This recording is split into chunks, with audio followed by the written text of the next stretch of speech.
जाएगा आदमी, तो फिर झट चैतन्य तो सगुण भगवान आ जाएंगे। ऐसा निर्गुण बनना है तो सावयव पदार्थ आ जाएगा, समझ में आया? सावयव आ जाएगा तो अलौकिक चीज आ जाएगी, तो फिर जो है वो हो जाए। ऐसे डरना नहीं चाहिए कि फिर जब कोई कुछ न रही तो मर जा भर बटा के।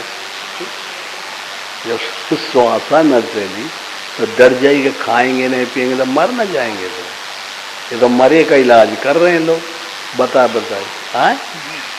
ऐसा नहीं है इसमें ऐसा है कि जहाँ हम धीरे धीरे अपने से निर्जीव जैसे होने लगेंगे, तहाँ बस परमात्मा सजीव बन जाएगा।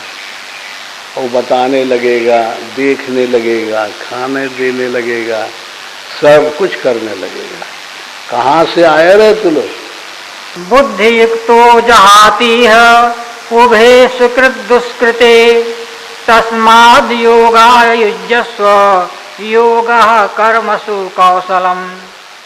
और समत्व बुद्धि युक्त पुरुष पुण्य पाप दोनों को इस लोक में ही त्याग देता है, अर्थात उनसे लिपायमान नहीं होता।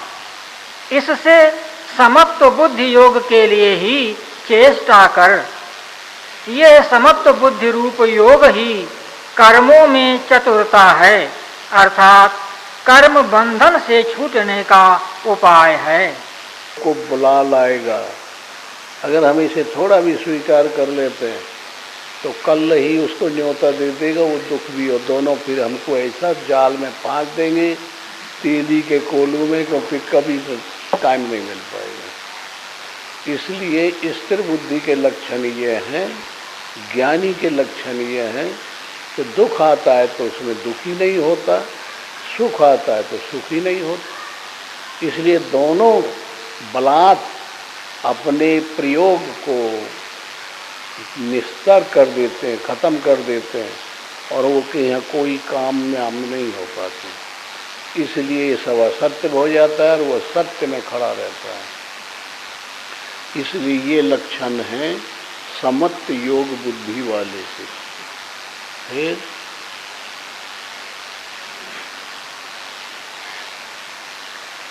यह सर्वत्रानभिस्नेह तत्तत् प्राप्य शुभाशुभम नाभिनंदति न द्वेष्टि तस्य प्रज्ञा प्रतिष्ठिता।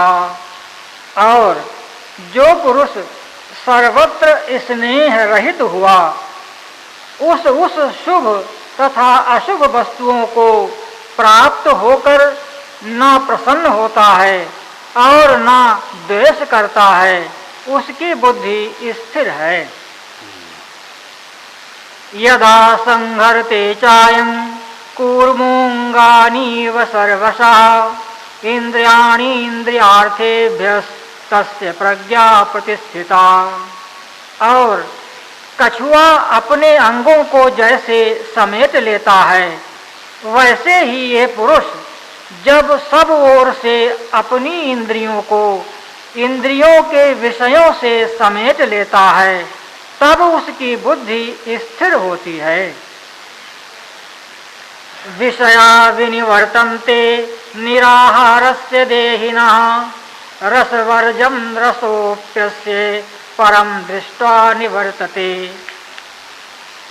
यद्यपि इंद्रियों के द्वारा विषयों को न ग्रहण करने वाले पुरुष के भी केवल विषय तो निवृत्त हो जाते हैं, परंतु राग नहीं निवृत्त होता। और इस पुरुष का तो राग भी परमात्मा को साक्षात करके निवृत्त हो जाता है। यततो हि कौन्तेय पुरुषस्य विपश्चितः इंद्रियाणि प्रमाथीनि हरन्ति प्रसभं मनः। और हे अर्जुन, जिससे कि यत्न करते हुए बुद्धिमान पुरुष के भी मन को, हे अर्जुन, जिससे कि यत्न करते हुए बुद्धिमान पुरुष के भी मन को यह प्रमथन स्वभाव वाली इंद्रियां बलात्कार से हर लेती हैं। तानि सर्वाणि संयम्य युक्त आसीत मत्परः वशे हि यस्येन्द्रियाणि तस्य प्रज्ञा प्रतिष्ठिता। इसलिए मनुष्य को चाहिए कि उन संपूर्ण इंद्रियों को वश में करके समाहित चित्त हुआ मेरे परायण स्थित होवे, क्योंकि जिस पुरुष के इंद्रियां वश में होती हैं उसकी ही बुद्धि स्थिर होती है।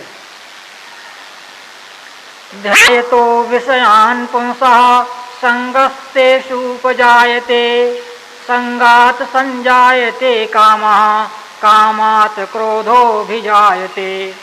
और हे अर्जुन, मन सहित इंद्रियों को वश में करके मेरे परायण न होने से मन के द्वारा विषयों का चिंतन होता है और विषयों को चिंतन करने वाले पुरुष की उन विषयों में आसक्ति हो जाती है और आसक्ति से उन विषयों की कामना उत्पन्न होती है और कामना में विघ्न पड़ने से क्रोध उत्पन्न होता है। क्रोधाद् भवति सम्मोहः सम्मोहात् स्मृति विभ्रमः अस्मृतिर्भ्रंशाद् बुद्धिनाशो बुद्धिनाशात् प्रणश्यति। और क्रोध से अविवेक अर्थात मूढ़ भाव उत्पन्न होता है और अविवेक से स्मरण शक्ति भ्रमित हो जाती है और स्मृति के भ्रमित हो जाने से बुद्धि अर्थात ज्ञान शक्ति का नाश हो जाता है और बुद्धि के नाश होने से ये पुरुष अपने श्रेय साधन से गिर जाता है। राग द्वेष वियुक्तैस्तु विषयानिन्द्रियैश्चरन् आत्मवश्यैर्विधेयात्मा प्रसादमधिगच्छति। परंतु स्वाधीन अंतःकरण वाला पुरुष राग द्वेष से रहित अपने वश में की हुई इंद्रियों द्वारा विषयों को भोगता हुआ अंतःकरण की प्रसन्नता अर्थात स्वच्छता को प्राप्त होता है। प्रसन्न चेतसो ह्याशो बुद्धि पर्यवतिष्ठते। और उस निर्मलता के होने पर इसके संपूर्ण दुखों का अभाव हो जाता है और उस प्रसन्न चित्त वाले पुरुष की बुद्धि शीघ्र ही अच्छी प्रकार स्थिर हो जाती है। समझ में आया? बीच में क्या बता ले गए कि जो थोड़ा उस सुख में प्रेम कर ले, दुख में कर ले, तो कैसे वो कब्जा कर लेती है, फिर कैसे बुद्धि को हर लेती है, फिर बुद्धि से गिर जाती है, फिर पतन हो जाता है। हाँ, एक बहुत बड़ा ख्याल रखना चाहिए। इसलिए समर्थ योगी जो है, निष्काम कर्म योगी, ये अच्छी तरह से जानता है कि इनको थोड़ा भी ये प्रबंधन उर्ग्रह जाई, हाँ, तब दीप विज्ञान बुताई, फिर पतन हो जाता है। इसलिए सुख में कभी रुचि न रखे। माइक जो सुख है उसका त्याग करना चाहिए, मन से त्याग करना चाहिए, दुख का त्याग करना चाहिए। ये दो ही तो झगड़े हैं दुनिया में, दो ही तो अटैक हैं। और ये दो ही का झगड़ा खत्म हुआ तो परमात्मा क्लियर दिखाई पड़ेगा। और ये ऐसा चालाकी हुई है कि नकल है, ये नकल, असल यही में है, यही में नकल है। नकल के चक्कर में न पड़ जाए, नहीं तो वो फिर उधर लपटी लगा के वो भाग जाएगी। फिर न वो ज्ञान रह गया, ना ज्ञान रह गया, रोने के अलावा कुछ नहीं मिलेगा। इसलिए ये बहुत भारी सजग रह कर के साधना करनी पड़ती है। कितना सूत्र आया, नासे न चायुक्तस्य भावना न चा भावयतः शांतिर अशांतस्य कुतः सुखम। और हे अर्जुन, साधन रहित पुरुष के अंतःकरण में श्रेष्ठ बुद्धि नहीं होती है और उस अयुक्त के अंतःकरण में आस्तिक भाव भी नहीं होता है और बिना आस्तिक भाव वाले पुरुष को शांति भी नहीं होती। फिर शांति रहित पुरुष को सुख कैसे हो सकता है। इंद्रियां हि चरतां यन्मनो अनुविधीयते तदस्य हरति प्रज्ञां वायुर्नावयुमांभसि। क्योंकि जल में वायु नाव को जैसे हर लेता है, वैसे ही विषयों में विचरती हुई इंद्रियों के बीच में जिस इंद्रिय के साथ मन रहता है, वो एक ही इंद्रिय इस अयुक्त पुरुष की बुद्धि को हरण कर लेती है। तस्मादस्य महाबाहो निगृहीतानि सर्वशः इंद्रियाणि इंद्रियार्थेभ्यस्तस्य प्रज्ञा प्रतिष्ठिता। इससे हे महाबाहो, जिस पुरुष की इंद्रियां सब प्रकार इंद्रियों के विषयों से वश में की हुई होती हैं, उसकी बुद्धि स्थिर होती है। या निशा सर्वभूतानां तस्यां जागर्ति संयमी यस्यां जागृति भूतानि सा निशा पश्यतो मुने। और हे अर्जुन, संपूर्ण भूत प्राणियों के लिए जो रात्रि है, उस नित्य शुद्ध बोध स्वरूप परमानंद में भगवत को प्राप्त हुआ योगी पुरुष जागता है। और जिस नाशवान क्षणभंगुर सांसारिक सुख में सब भूत प्राणी जागते हैं, तत्व को जानने वाले मुनि के लिए वह रात्रि है। आपूर्यमाणम् अचल प्रतिष्ठं समुद्रमापः प्रविशन्ति यद्वत् तद्वत् कामायं प्रविशन्ति सर्वे सशान्तिमाप्नोति न कामकामी। और जैसे सब ओर से परिपूर्ण अचल प्रतिष्ठा वाले समुद्र के प्रति नाना नदियों के जल उसको चलायमान न करते हुए ही समा जाते हैं, वैसे ही जिस स्थिर बुद्धि पुरुष के प्रति संपूर्ण भोग किसी प्रकार का विकार उत्पन्न किए बिना ही समा जाते हैं, वह पुरुष परम शांति को प्राप्त होता है, न कि भोगों को चाहने वाला। विहाय कामान या सर्वान् पुमांश्चरति निःस्पृहः निर्ममो निरहंकारः स शांतिमधिगच्छति।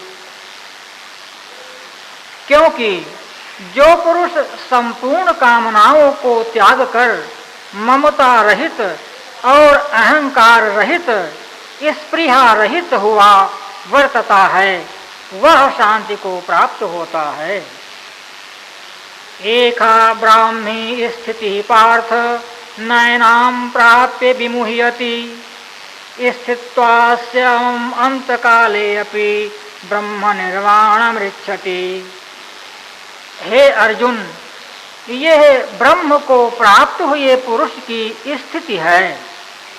इसको प्राप्त होकर मोहित नहीं होता है और अंत काल में भी इस निष्ठा में स्थित होकर ब्रह्मानंद को प्राप्त हो जाता है। ओम तत्सदिति श्रीमद्भगवद्गीतासु उपनिषत्सु ब्रह्म विद्यायां योग शास्त्रे श्री कृष्णार्जुन संवादे सांख्य योगो नाम द्वितीयो अध्यायः। कौन योग है? सांख्य हो सकता है। सांख्य जी। इसको सांख्य योग कहते हैं। समत्व बुद्धि। अब कहाँ है? ये भी आया कि नहीं ये वेद शास्त्र पुराण जो है हाँ इनको भी बता दो कि तुम आए सांख्य नहीं मानेगा। सांख्य जो है वो बस सीधा है, कह तो दिया कि या निशा सर्वभूता नाम, हाँ एकदम उल्टा उल्टा चले सु औलिया, सीधा सब संसार। कबीर ने कहा एकदम इसके अपोजिट है। तो संसार में तो है सब चीज, वेद शास्त्र पुराण, अब संसार से अलग तो है नहीं, इसलिए इनको नहीं मानेगा वो। और कुछ ऐसे रास्ते निकले हैं वहीं पहुंचने के लिए उस समाप्ति योग में, कि थोड़ा लपटे लपटाए उधर से आ रहे हैं, कुछ ऐसे इधर से गए, फिर कुछ इधर से गए, उन्हें और कुछ कहते हैं, ये मार्ग वो मार्ग, कर्म योग, और जो है तो योग, और नाना प्रकार की धारणाएं हैं।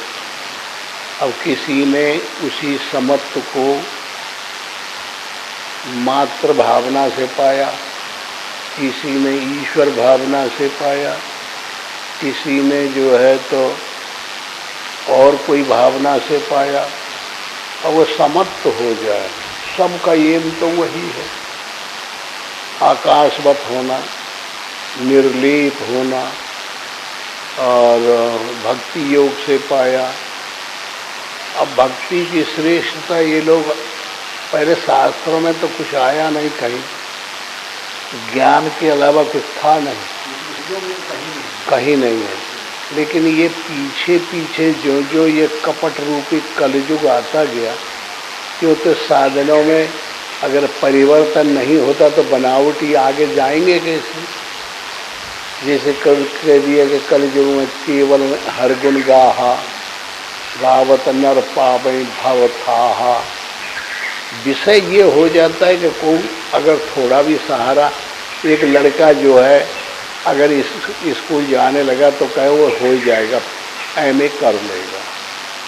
अब वो पढ़ता है कि नहीं पढ़ता है, लेकिन कहने में आ गया ना कि एमए कर लेगा, अब जाने तो लगा।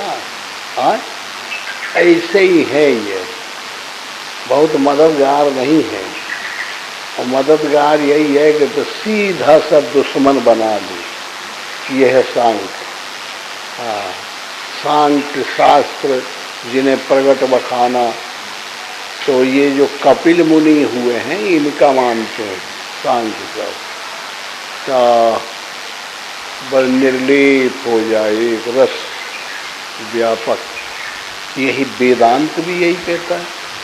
हाँ अच्छा, और इसी चीज को भक्ति भी कहता है, यही को ज्ञान भी कहता है, निष्काम कर्म योग भी इसी पे जाके खड़ा कर देगा। चारों तरफ से यही एक क्षेत्र है। हाँ क्योंकि बगैर त्यागे, इंद्रियों का विषयों से बगैर त्याग, जैसे कहते हैं ना कि समुद्र में अभी वो सूत्र आया था कि नाना प्रकार के हर हरा के नदी नाले आते हैं, अब बगैर उझले, बगैर उपद्रव के समुद्र समाहित कर लेता है ना। हाँ तो स्थिर बुद्धि जो व्यक्ति है, जो समत्व योग में प्रगति कर चुका है, जो सांख्य योगी है, जो निष्काम कर्म, ये सब एक ही है, तो वो इसी प्रकार चलायमान नहीं होता, जैसे समुद्र नहीं चलायमान होता।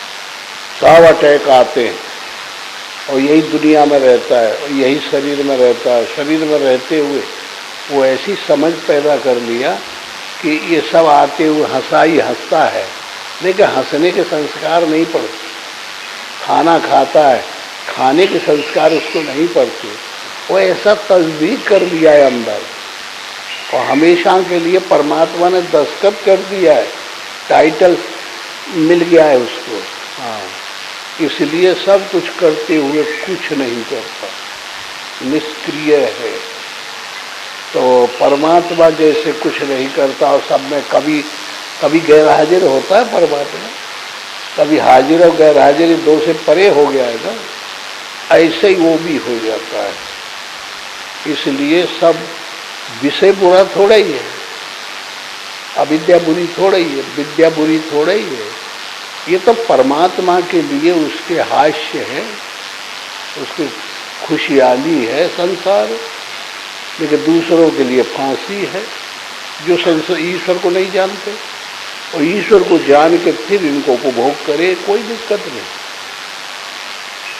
सब ऋषियों ने भगवान को जाना, तब फिर ब्रह्मा ने लड़कियां पकड़ा दिए कि सबने संतान पर गर्ग ने किया, गौतम ने किया, सांडिल ने किया, कौन कौन ने नहीं किया।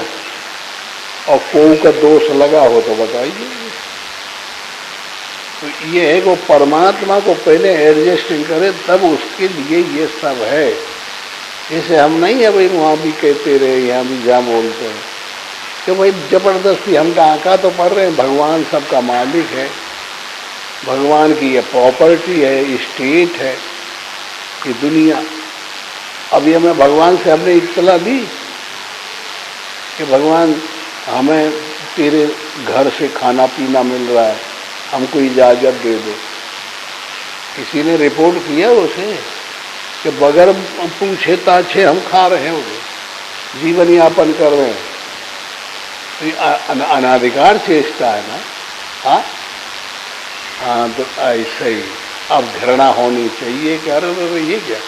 जैसे गोस्वामी जी ने कहा, शंकर जी ने जब सती ने सीता का रूप धारण कर लिया तो वो बैठे बैठे देखेगा, अरे बाप रे गजब हो गया। वो सीता तो जननी है, सबका एक रस रखने वाली, सबका सार वस्तु है।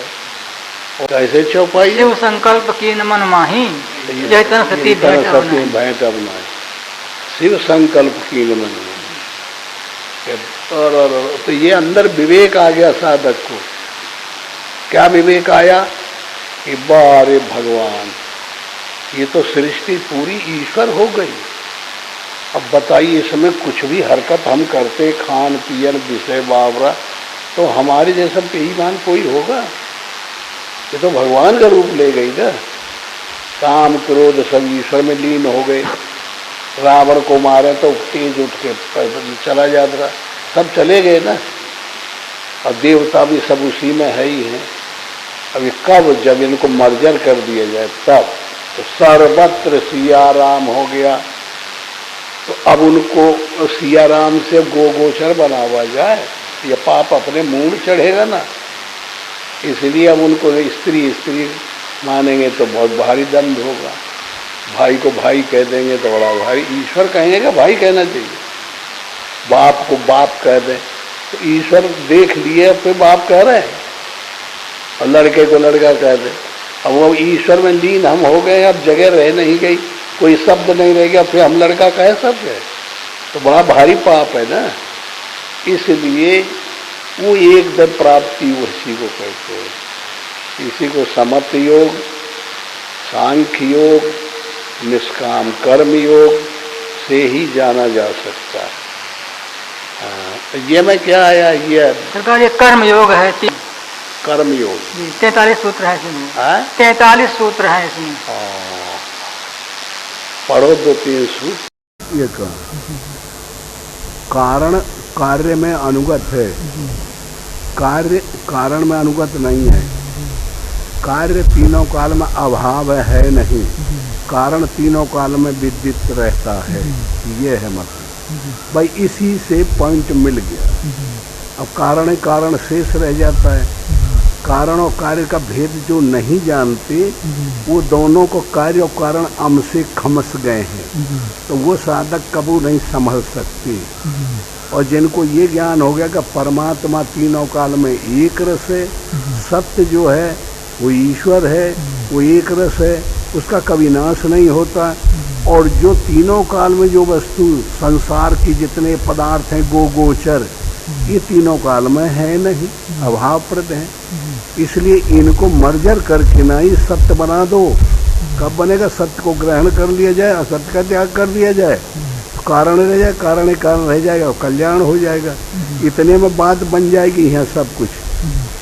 ये अब वो अपनी शैली से समझाने लगे। अपनी अपनी शैली होती है, हमारी अलग है, तुम्हारी अलग है, उनकी अलग है। तो कृष्ण अपना गुरु का नाम है।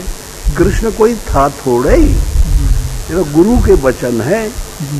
इसलिए राम कृष्ण अपने जीवन में कहीं भी कोई शब्द बोले हैं, राम गीता रामायण में, कृष्ण गीता में, यही कहे कि मैंने महापुरुषों से सुना, कहा है ना, है? मैंने महापुरुष ऐसा करते हैं, महापुरुषों से देखो, महापुरुष ऐसा बताए, ऐसा कहे, ये जगह जगह आता है।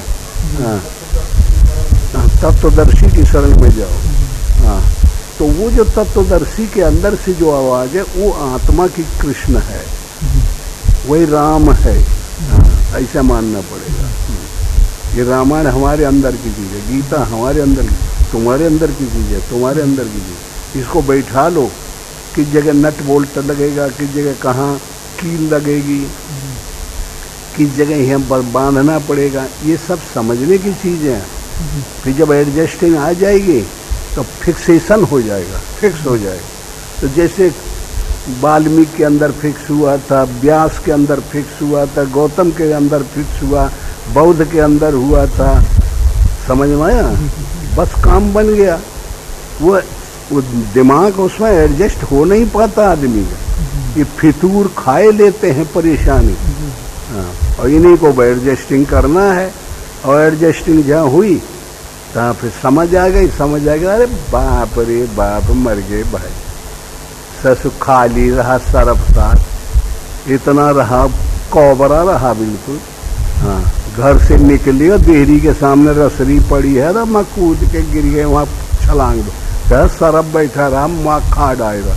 और जब उठ के देखा तो अरे कह रसरी का टुकड़ा है, माँ खा लिया रहा, यहाँ कालिया वालिया कुछ न हो।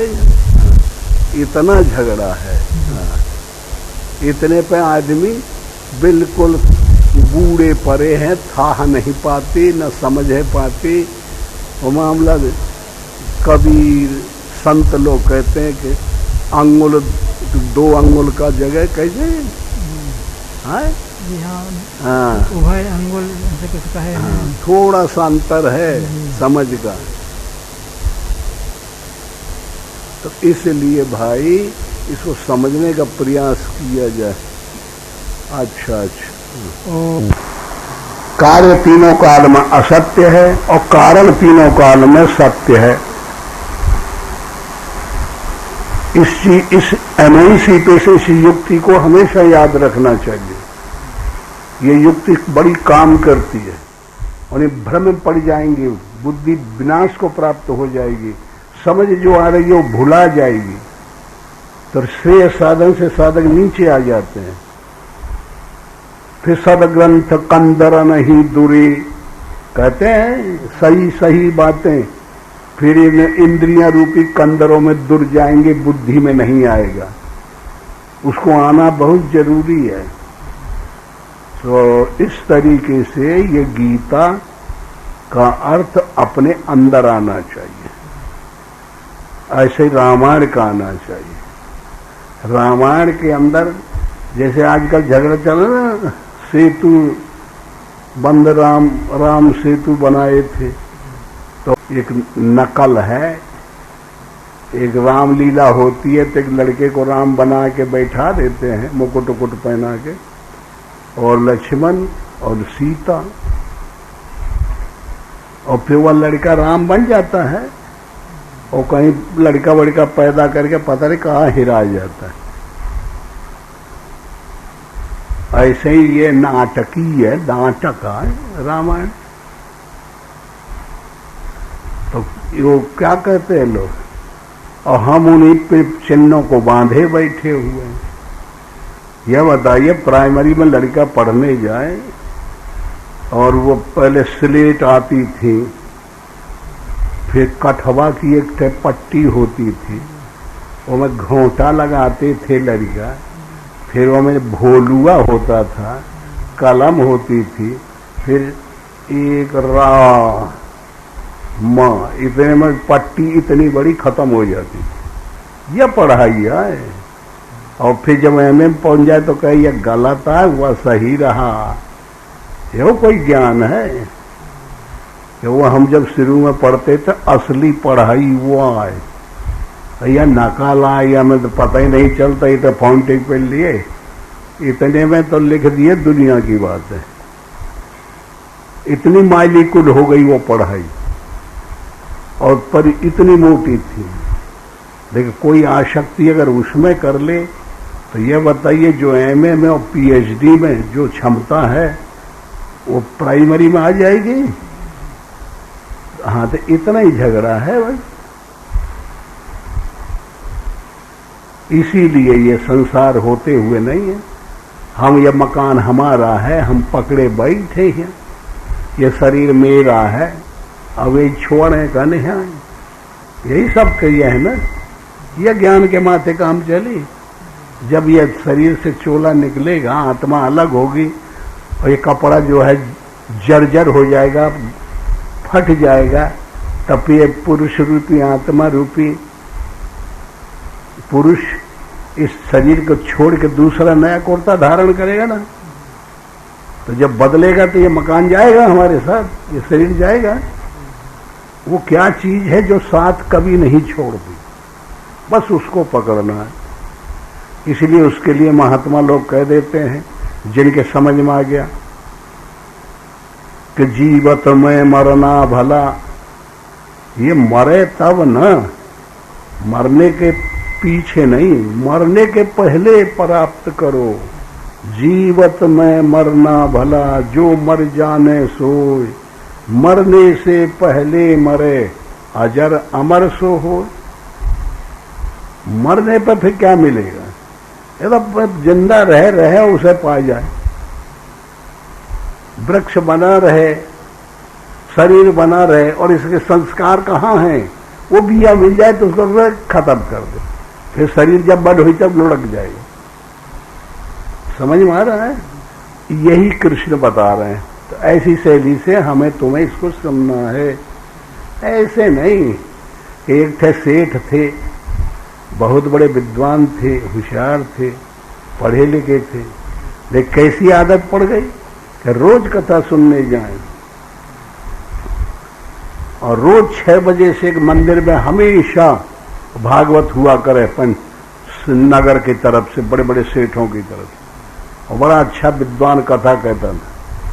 तो नियम था बहुत से लोगों का कि भाई सुबह 5-6 बजे के पहले हम जाके बैठ जाते हैं, पूरी कथा सुन रहा है ना, अब थोड़ा रह जाए तो बिगड़ जाएगा मामला। वहां तो यह ध्येय बना लेते हैं लोग के अंदर यह जाए ना कथा, और बस बाहर रहे और हमेशा हम सुनते रहे तो हमको फायदा करेगी। ये संसार में ऐसी धारणा है। रामायण का हम पाठ करते जाएं और रामायण पे चलें ना, तब फायदा होई। लिखा है वो में कि भाई यह का पाठ जो करे उसका कल्याण हो जाता। यह सतवार पाठ कर जोई, छूटे बंद महासुख होई, कहते हैं ना। हाँ, तो ये ऐच्छिक लोगों की चीज है कि हम ऐसा काम करें कि बदले हम कुछ धन मांग लें, सिद्धि मांग लें, उनके लिए। तो ये साधना वाली चीज नहीं है।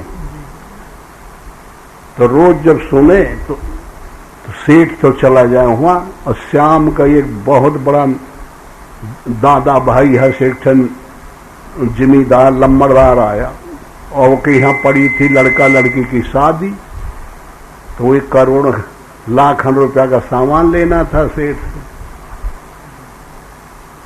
तो नाती का बैठा जाता था, तो नाती एक 15 साल का था, तो नाती से डांटा। वो जिम्मेदार गर्म हुआ था ना, खेती वेती करने वाले आदमी का क्रूर प्रकृति हो जाती, गर्मी सहन करनी पड़ती है, बरसात सहन करनी पड़ती है, ठंडी में ठुठुरता रहता है, तो फिर कंट्रोल नहीं रह जाता, जो तो उत्तेजना ताकत आ जाती, ईगो वाला हो जाता है। तो कहा बोला कहाँ है सेठ रे लड़का? अरे कहे हमारा प्रेमी आए, हमारा सामान सदैव यहीं से जाता था, हमको बहुत बड़ी सामान लेना है। कहाँ गया? कहे मालिक चला गया कथा सुने। कब जल कथा सुनने गया, कथा सुनने गया। कथा कड़ी बन गए। तो लड़का भागा भागा गया तो ओके कान में कहा कि लाला, लाला कहते हैं इनमें, लाला वो जिम्मेदार वो बड़ा वाला आया है, बहुत लाखों का सामान लेना है, घर पे शादी पड़ी है, तो जल्दी चल, और मुझे डांटे है। तो वह लाला जो है तो पंडित का 20 गारी दिया, कहिए तो फंगा ये रोज बाँच के अभी तक खत्म हो जाती रही कथा, तो ये सारा आज पुरंगा बांध दिया है, चल दौड़ के तो जिम्मेदार का रोकी है, मैं अब आवो तो जल्दी जल्दी। और 4 पंडित की गाड़ी दे दिया कि इतनी कथा ही आज बढ़ा दिया, नियम तो यह रहा कि पूरा कथा सुनने का। वो लड़का जहां पहुंचा तो जिम्मेदार फिर डांटा, कहा जल्दी बुला के लाओ, नहीं हम 20 सेठ है मंच जहां से हमारे पास पैसा खरीद ले।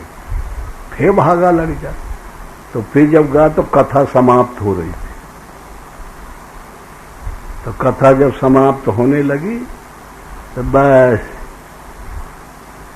पंडित कह रहा था कि कृष्ण भगवान गोपियों से कहते हैं कि गोपियों मुझे जो है अपने अपने हृदय में देखो, और हृदय एक ऐसा स्थान है कि वहां से नेत्र ज्योति आती है, कर्तव्य ज्योति आती है हाथों के लिए, सुनने की ताकत आती है कानों के लिए, चलने की ताकत आती है पैरों के लिए, सब इंद्रियां वहां से ताकत लेती है। तो उस जगह मैं बैठ जाऊंगा तो इंद्रिय मेरे बसीभूत हो जाएंगी, बस कल्याण हो जाएगा। इसलिए सर्वत्र मुझे देखो, इधर नजर जा रही है नेत्र जाए तो वहां भी दीवार न दिखाई पड़े, कृष्ण बंसी बजा के पियरी पहने देख खड़े हैं, ये दिखाई पड़े, इधर देखे तो ये इधर जो पेड़ दिखाई ना पड़े, कृष्ण दिखाई पड़े। हाँ, दृष्टि में, विचार में, संकल्प में, कर्तव्य में, सब में भगवान हो जाए चारों तरफ, तो वो सही सुनना है, तब भगवान आ जाते हैं, मिल जाते हैं। तो लड़का सुनने लगा, वो जो बुलाने गया था, वो नादान पवित्र हृदय, तो बस ये मंत्र वो रट लिया, कहा बोले बस वो कृष्ण को जो सुना तो हृदय में धारण कर लिया। तो इधर देखा तो कृष्ण वो चले आ रहे हैं, इधर से बंसी लिए पियरी पहने, इधर देखा तो इधरों से दिखाई पड़ा, पेड़ की तरफ देखा तो डाल में बैठे हुए बंसी बजा रहे हैं।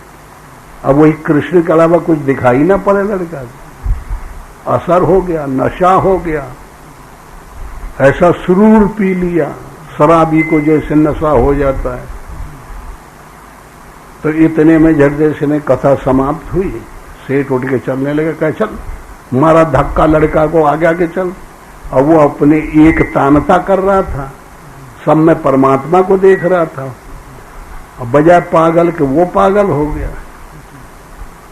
तो दौड़ते आगे आगे धकेल जाए, वो चलता गया तो वहां देखे तो गल्ले की भी दुकान थी, तो गले में 2-4 गाय घूमत रहती बाजारन में, वो लपट परी खा रही थी, कोई रहा नहीं हुआ, और लम्बरदार से मतलब नहीं था ससुर कि सेठ मारे थे कि जी जाता है।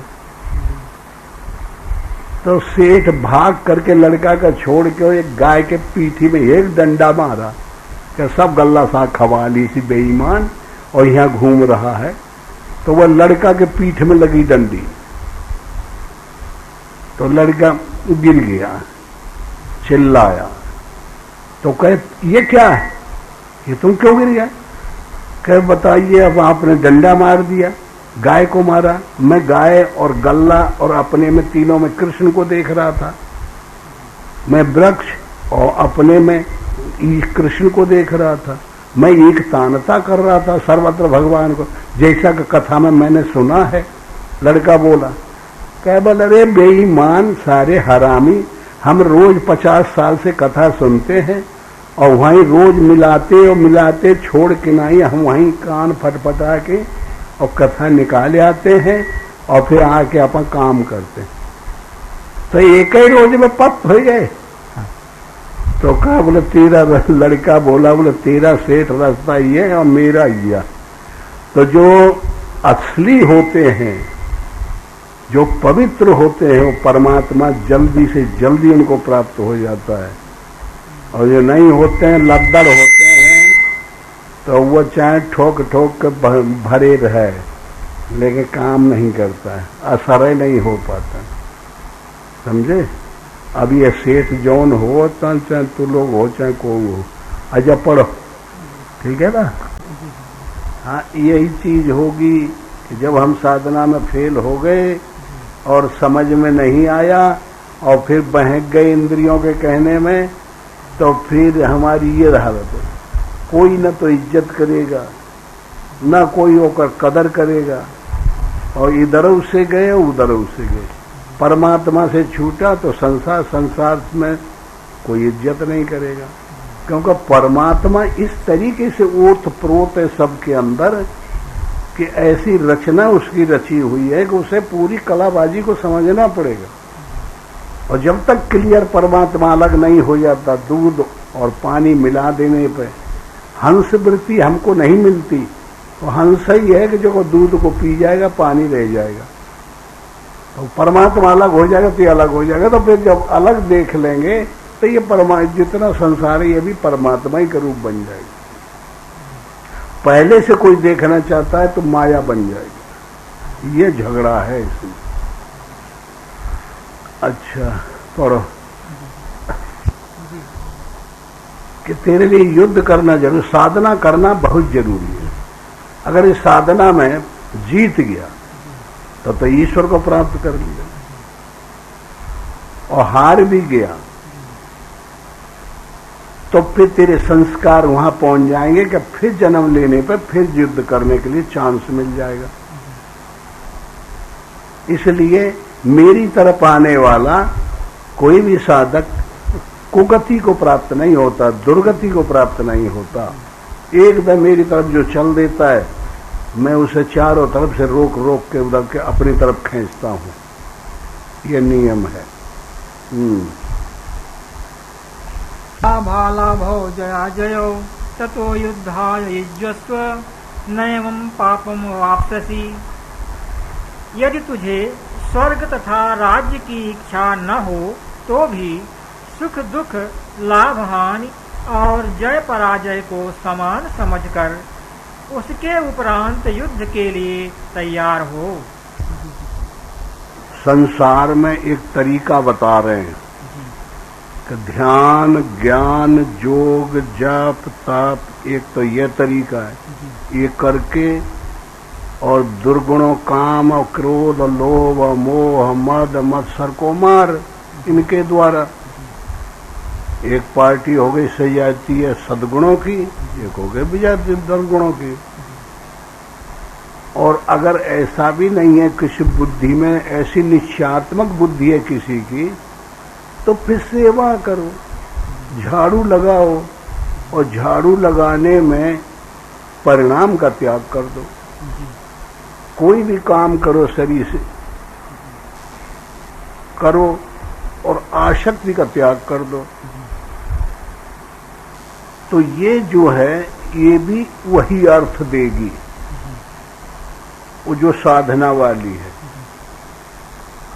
क्योंकि जिसका जो काम हम करते हैं, भजन करें, ध्यान करें, योग करें या नौकरी करें, ड्यूटी बजाएं संसारी ढंग से भी, उसका जो फल हम ले लेते हैं उसमें बंध जाता है आदमी। हम जो हरकत करते हैं शरीर से उसका परिणाम हम न लें, निष्काम भावना से करें, तो यही जो है निष्काम साधना जो है वो सकाम के रूप में परिवर्तित हो जाएगी। समझ में आ रहा है? हाँ, जैसे कि अब यहाँ आश्रम में साधक साधना करते हैं, कोई भोजन बना रहा है, कोई झाड़ू लगा रहा है, कोई कुछ कर रहा है, करना पड़ता है ना। तो साधक का एक ध्येय होना चाहिए कि मैं तो परमात्मा को सर्वत्र देख रहा हूँ। जो मेरी इंद्रियां हरकत कर रही हैं, वो जैसे एक जगह कहा है तो लोगों को याद हो तो जब सोबो तब करूं दंडवत, भाव मिटाए दऊं दूजा। हाय हाय, सहज समाधि भली है, अलग ही है। मैं पड़ा हूं तो फिर भगवान के दंडवत कर रहा हूं, खड़ा हूं तो सेवा कर रहा हूं, सब उसी में बदल दिया जाए। निष्काम भावना से हरकत हो, करना सही न लेना कुछ है, बाना झांकर झूरों का, बड़ा देव जब गादी पाया तब क्या ढोना घूरों का, मस्त हुआ जब अनहद सुन के तब क्या सुनना तूरों का। करना सही न लेना कुछ है, यह हमारा कर्तव्य साधना करना, लेकिन हम इसके बदले कुछ लेना नहीं चाहते, निष्काम भावना से कर, तो यही निर्गुण हो जाता है और वो परिणाम का त्याग करना पड़ता है। ये मैं पहले से त्याग हो जाता, दोनों एक ही चीज है, ऐसा वो तर्क देर है। अच्छा पढ़ो पहले। त्रिगुण विषया वेदा निस्त्रिगुण भवार्जुना। अर्जुन तुम योगी हो, ज्ञानेभ्योचा मतो अधिक कर्मभ्यश्चाधिको योगी तस्माद् योगी भवार्जुना। ज्ञानियों, कर्मकांडियों, भक्तों, ये सबसे श्रेष्ठ योगी होता है। ये तस्माद् योगी भवार्जुना। ये वेद पुराण शास्त्र जितने हैं, आखिरी में ये रास्ता बता के सब साइन बोर्ड हैं, चले जा रहे हैं, साइन बोर्ड आया, क्या लिखा भाई इतने किलोमीटर है फलानी जगह। अब वो साइन बोर्ड का कोई मतलब रह गया कि वही पकड़ के पूजा करी हुआ। यही वेद का पुराण का काम है। फिर आगे गए, साइन बोर्ड मिला दूसरे किलोमीटर का, तो इतने किलोमीटर है, ऐसे ही बताते जाएंगे। इसलिए इनको पकड़ के मूड़े पर लाद के पीठ पे गधा बन जाए, इसलिए इनका कोई मतलब नहीं होता। जो काम है वो कर दिए, आगे बढ़ते चलो। हमारी बात समझ में आ जाती है ऐसे, वो में थोड़ा अंटा गुड़गुड़ और कुछ बातें आ जाती है ना, हम सीधा सीधा मार देते हैं। समझ में आती है। अच्छा हाँ। कर्मणि मा फलेषु कदाचन मा कर्म फल हेतुर्भूर्मास्ते संगोस्त्व कर्मणि। इससे तेरा कर्म करने में ही अधिकार होवे, फल में कभी नहीं। बस करते करो, करना बुरी चीज नहीं, बस आशक्त परिणाम कि हमने ये किया, हमारा एक फल नहीं मिला, फल अफलाकांक्षी होना चाहिए। हाँ, ये है बंधने का कारण। जैसे रामायण में कितना सुंदर बताया गया है कि बंध्यो कीर मर कट की नाई, सबई नचावत राम गुसाई। कीर कहते हैं तोता को। धान के खेतों में किसान लोग क्या करते हैं, जहां ज्यादा धान होता है तो 2 ठे लकड़ी गाड़ देते हैं, थूनी ऐसे,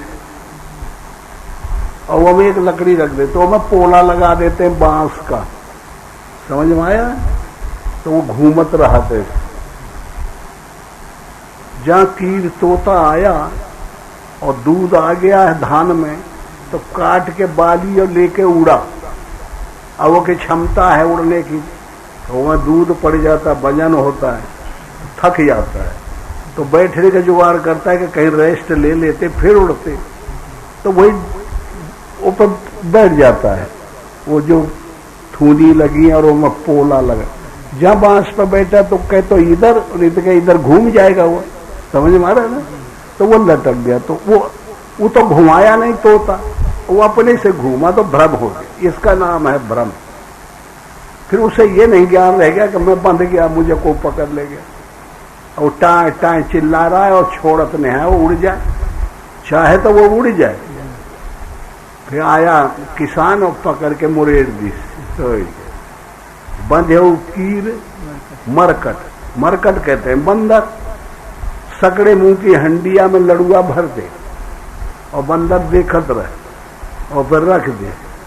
और जब हट जाओ तुम तो दौड़ के बंदर आई, और जहां हाथ घुसेड़ा तो ऐसे तो घुस ही जाएगा, और जहां लड़ुआ पकड़ा तो इतना बड़ा हो गया तो वो निकलता ही नहीं आया मुंह से, और हड़िया में वजन है, वो बंदर की खिंचाई नहीं खींचती तो फंसे। अब वो किसान जब पकड़े आ रहा है तो वो टाए टाए काए काए चिल्लाता है, भागता है, लेकिन भगा नहीं। और ये सेंस खत्म हो गया कि मैं लड़ुआ छोड़ दो, भाग जाओ, लड़ुआ नहीं छोड़ेगा। ये है आसक्ति, ये फल की कांक्षा कि ये मिलेगा तो खाऊंगा बैठ के, छोड़ के भागना दे, त्याग करके। और जब भाग दे तो फिर किसान पकड़ेगा। हाँ, बंध्यो कीर मर कटकी नाई, सबई न चावत राम गुसाई। तो अब हम अपने से बांधे यही। ये थोड़े का वो कहता है कि तुम बस मोहिता के रहो कि मैं तेरा मकान हूं।